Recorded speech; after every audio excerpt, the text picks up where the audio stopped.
In Microsoft Excel, if you don't need to see certain columns and rows for the time, or if you need to print your worksheet but don't want a few columns or rows in the printing, then you can hide those columns and rows instead of deleting them.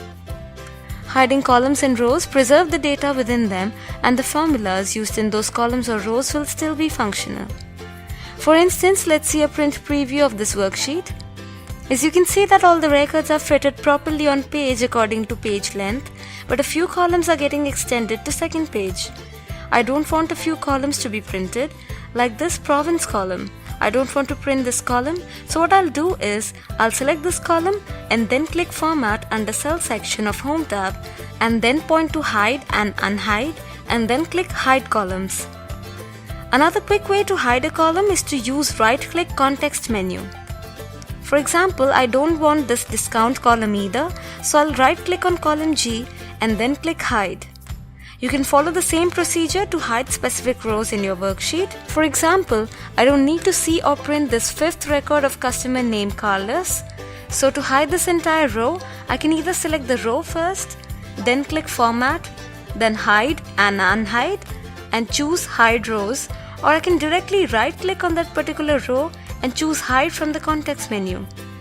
If you want to select and hide more than one column or row at a time, then what you only need to do is to select multiple columns and rows at once, then use the Hide Columns or Rows command respectively.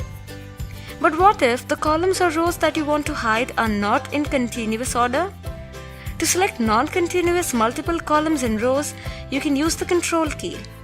For instance, if I need to hide Order ID and Ship Date columns, what I'll do is, I'll select the column B first, then press and hold the Control key, and then click Ship Date column. The same method goes with rows. Select the first row, then press and hold down the Control key, then start selecting other non-continuous rows. When you need to unhide a column, you first need to select the right and left columns alongside the hidden column. Like if I need to unhide the column K, then I will first select the column J and L, then right-click and choose Unhide. In Excel 2016, there is a quick way to unhide columns or rows as well. Even though you can identify the hidden columns and rows by their column headings and row numbers, but when you hide a column or row, you can also see a little gap between the columns and rows headings. This gap indicates about the hidden columns or rows. So if you double-click the border, instantly the hidden columns or rows will be visible. If at any time you feel that you need to unhide all the columns or rows in your worksheet, then clicking the button on upper left-hand corner of your worksheet will select the entire worksheet. Then right-click on any column heading and then choose Unhide, and this will unhide all the columns in this worksheet. You can do exactly the same to unhide all the hidden rows as well.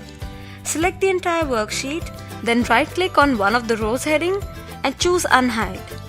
So you can hide or unhide columns and rows for both visual and printing purposes. Hope you will like this video. Thanks for watching and take care.